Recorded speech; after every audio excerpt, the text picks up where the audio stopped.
हाँ, नमस्कार आप सब लोगों को, मेरे प्यारे दोस्त और मेरे प्यारे बच्चों। आप सब लोगों को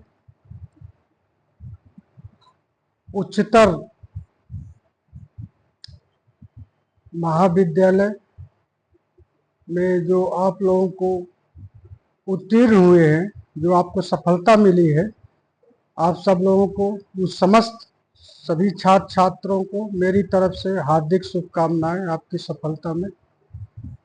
तो आप सब लोगों को नई नई सौगात जीवन के क्षेत्र में विभिन्न प्रकार के आयाम आप समय अनुसार अर्जित करते हैं। सभी को अपनी अपनी दिशा निर्देशन के अनुसार, अपने कर्म क्षेत्र के अनुसार सभी लोगों को अपने अपनी ड्यूटी पर जाना है। सभी लोग, कोई बीए कर रहा है, कोई बीएससी कर रहा है, कोई एमएससी कर रहा है, तो इस तरह से सभी को लगभग 100% सफलताएं प्राप्त हो चुकी हैं। अब बारी आती है दाखिले की। तो जो बीए सेकेंड सेमेस्टर के हैं, थर्ड सेमेस्टर के हैं, फोर्थ सेमेस्टर के हैं, सिक्स सेमेस्टर के हैं, वो समस्त छात्र छात्राएं ध्यान दें। महाविद्यालय में जाने से पूर्व, दाखिला लेने से पूर्व आपको क्या क्या डॉक्यूमेंट्स लेकर के महाविद्यालय में आने हैं। तो सर्वप्रथम आप सब लोगों को अपनी रिजल्ट की कॉपी लेकर अवश्य आएं। अगर आप सेकेंड सेमेस्टर के हैं तो आपको फर्स्ट सेमेस्टर और करंट की सेकेंड सेमेस्टर की मार्कशीट की फोटोकॉपी या नेट से निकला लें, जैसे भी आपकी सुविधा अनुसार है आप उसको लेकर आएं, तथा साथ में आधार कार्ड भी आप लाएं और 2 फोटो अनिवार्य रूप से लेकर के ही महाविद्यालय में उपस्थित हों। तथा मैं एक बात पुनः आप सब लोगों से कहना चाहता हूं कि अभी आप एनईपी नए कोर्स के तहत आपको विभिन्न प्रकार की जानकारियां नहीं है। सीजीपी, जैसे सीजीपी एसजीपी का परसेंटेज निकालना नहीं आता, जैसे 9.36, तो जहाँ पॉइंट लग जाता है तो 9 है, 7 है, 6 है, तो वो मूल आपका 9 है तो 90 प्लस चला जाता है, 6 है तो 60 प्लस चला जाता है। इस तरह से सीजीपी का जब महाविद्यालय में संबंधित बाबू के पास जाना तो आपको सीजीपी निकालना बता देंगे। तो ये तो रही बात इसकी। लेकिन तमाम स्टूडेंट्स के अभी कमेंट आते हैं कि सर आप लोगों की वजह से या विद्यालय में पढ़ाई ना होने की वजह से, इस तरह के कमेंट हमें आए हुए हैं। तो मैं उन सभी छात्र छात्राओं को बता देना चाहता हूं कि पूर्णतया जिंदगी में किसी को दोष न दें। कहीं ना कहीं कुछ न कुछ हमारी भी गलतियां होती हैं। और मैं तो आप लोगों से ही कहूंगा कि महाविद्यालय या कॉलेज या स्कूल आप ये दिशा निर्देशन का कार्य करता है, आपको मोटिवेट करता है, आपको दिशा देता है। मेहनत आपको, रास्ता हम दिखाते हैं, मेहनत आपको करनी पड़ेगी। सफलता असफलता के बीच में सिर्फ एक ही रहस्य है। यदि आप असफल हैं तो इसका तात्पर्य यह हो गया कि सफलता का प्रयास पूरे मन से, मेहनत से नहीं किया गया। कहीं ना कहीं कुछ न कुछ गड़बड़ी या कमी रह गई है। तो इसका अर्थ ये नहीं होता कि दोबारा आपको कोई चांस नहीं मिलेगा। एनईपी के तहत आपके अगर एक में नंबर कम है तो आपका ये नहीं है कि वर्ष साल खराब हो जाएगा। आपको बैक पेपर भर करके आपको पुनः उसी कैटेगरी में आपको सफलता के लिए दूसरा से फर्स्ट सेकेंड थर्ड कई चांस आपको मिलते हैं। आपको वर्ष बर्बाद नहीं होगा। बस थोड़ा सा है, 550 रुपये जो ऑनलाइन कटता है उसका चार्जेज आपको देना पड़ेगा। तो इस तरह की व्यवस्था है और उस व्यवस्था में आपको पार्टिसिपेट होना है। और किसी का एक बैक पेपर लग जाने के कारण आप पूरी परीक्षा स्थगित न करें। मैं तो आप सब लोगों से आग्रह करूंगा कि जब तक जीवन में आपको सफलता न मिल जाए पूर्ण रूप से, तब तक आप अपना प्रयास अटेम्प्ट कभी मिस न करें, क्योंकि एक अटेम्प्ट आप मिस करने का अर्थ ये हो गया कि आपने सफलता को पहुंचते पहुंचते आपने हाथ उठा दिए। तो संघर्ष जारी रखें, सफलता आपकी होगी। जरूरत है आपको मेहनत करने की। बिना परिश्रम के आप कोई भी कार्य नहीं कर सकते, सफल नहीं कर सकते, सफलता आपको नहीं प्राप्त की जा सकती। जीवन के कई बार मैंने आपको बताया कि जीवन का 60 वे विभिन्न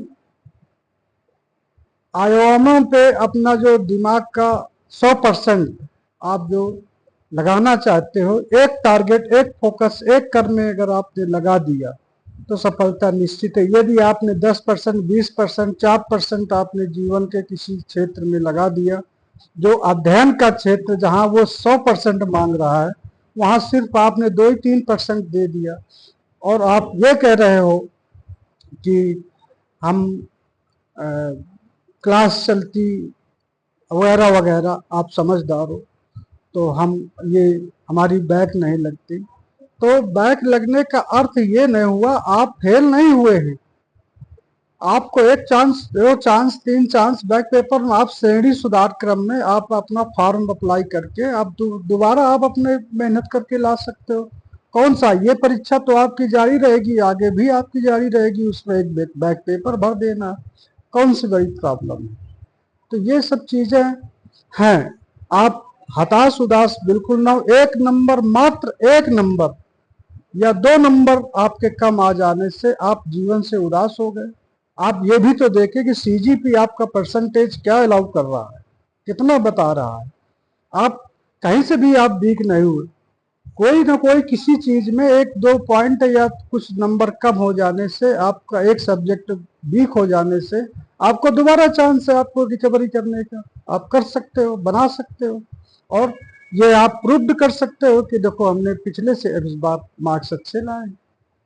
पूर्णतः महाविद्यालय किसी प्रोफेसर को आप ये टारगेट कर दें कि सर आपने अच्छे से पढ़ाया नहीं, आपने हमको बताया नहीं, तो ये सब फिर हम कुछ और बोलेंगे, आप कुछ और बोलोगे, तो ये बात गलत है। आपके साथ आपका परिवार है, आपका महाविद्यालय है, आपको दिशा निर्देशन दिया जाता है, उसी को फॉलो करें। और अपने सिलेबस, मैं तो सबसे यही कहता हूँ कि आप जो है एनईपी के तहत अपना सिलेबस सेमेस्टर वाइज अध्ययन जरूर करें। तमाम स्टूडेंट्स को आप देखेंगे कि उनको अपने सिलेबस का भी नॉलेज नहीं है, कितने चैप्टर हैं, कितने यूनिट हैं, कभी आपने उसका पलट करके देखा। अरे दूसरी बात तो छोड़ो, आप लोगों को ये भी नहीं पता कि हमारे पेपर कौन कौन से हैं। आपके पास टाइम ही नहीं है। आपने विभिन्न आयामों में अपना परसेंटेज दे रखा है कि हम 10% घूमने में लगाएंगे, 40% मोबाइल की रील बनाने में लगाएंगे, और बचे शेष तो अपने जीवन, खाने पीने, शान शौकत और तमाम चीजों में स्पेंड करेंगे। तो आपने टाइम अपने कितना दिया। तो जीवन की सफलता में बहुत कुछ लगता है, यूं ही सब कुछ आपको घर बैठे मिलने वाला नहीं है। आप नौकरी भी कर लो, प्राइवेट या रेगुलर या किसी प्रकार का, अध्ययन भी कर लो, ठीक है, अगर सक्षमवान है, स्टेबल टाइम टेबल बना करके आप सब कुछ कर सकते हो, हासिल कर सकते हो। बस जरूरत है सब में 100% देने की। आप सारे आयामों को आप प्रूव कर सकते हो, बस जरूरत है अपने टारगेट को भेदना।